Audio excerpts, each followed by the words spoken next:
Mood খারাপ করবার জন্য সরি। তবে আমার কটা কথা ছিল।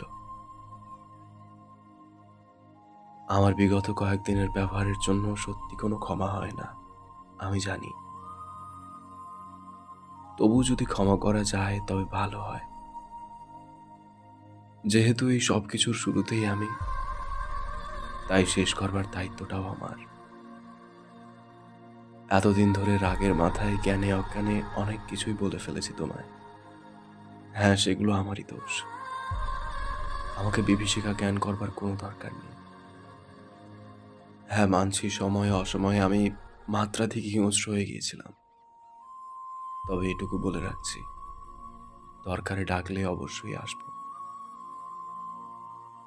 আর বিপরীত দিক থেকেও আমি সেইটাই আশা করছি। গত 4টে বসন্তে অনেক মুহূর্ত কাটিয়েছি, যেগুলো হয়তো অনেকে কাটানোর জন্য মরিয়া হয়ে ওঠে। জীবনের অন্য কোনো নির্দিষ্ট সময়ে শুধু এটাই বলার, যে আমাদের দুজনের মনে যেন পরস্পরকে নিয়ে কোনো ঘৃণার জন্ম না হয়।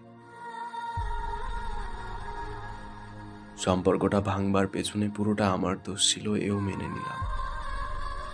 তবে যখন দুজনেই সম্পর্কে ছিলাম, তখন দুজনেই কম বেশি ইনভলভ ছিলাম।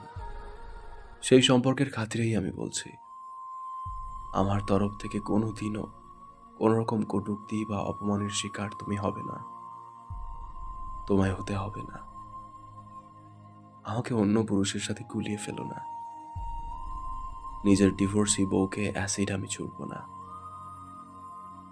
ভাড়া করা গুন্ডা দিয়েও তোমায় উত্ত্যক্ত করবার মতো মনোবাঞ্ছা আমার নেই, আর জন্মাবেও না।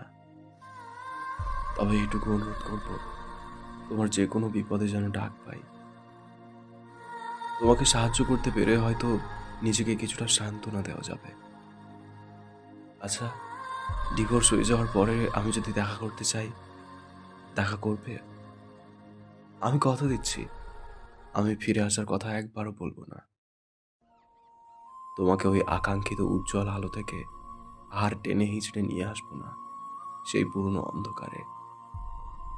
আমি চাই তুমি আবার বিয়ে করো, আবার গুছিয়ে নাও নিজের জীবনকে।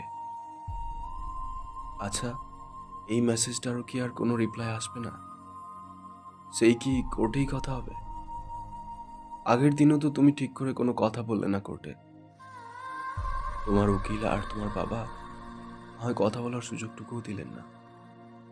আচ্ছা, আমাদের ভেতর কি এতটা দূরত্ব চলে এসেছে? এই তো সেদিনও আমি মরে যাওয়ার কথা বললে আমার কপালে চুমু খেয়ে বলতে, অতই সোজা নাকি আমাকে ফেলে চলে যাওয়া? আর এখন সেই তুমিই কিনা আমি মরলাম কি বাঁচলাম, কি খেলাম না খেলাম, এমনকি আমার অস্তিত্ব, আমার থাকা না থাকাতেও তোমার কোনো ফারাক পড়ে না। এতটা কিভাবে বদলে গেলে তুমি?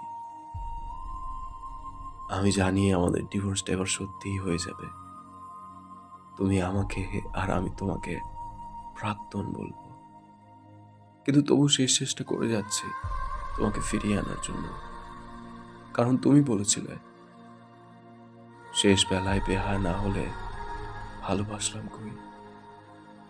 আগের মেসেজগুলোর মতো এই মেসেজটারও কোনো রিপ্লাই আসবে না জেনেও আমি তোমায় মেসেজটা পাঠালাম। ডিভোর্সটা এবার হয়ে যাবেই বলে মনে হচ্ছে, তাও একবার শেষ চেষ্টা করতে ক্ষতি কি?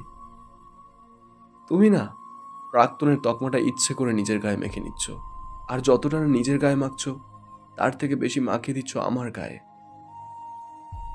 কিন্তু ওই যে একটা কথা বুকে পেরেকের মতো আটকে আছে, শেষ বেলায় বেহায়া না হলে ভালোবাসলাম কই। শেষ বেলায় বেহায়া না হলে ভালোবাসলাম কই।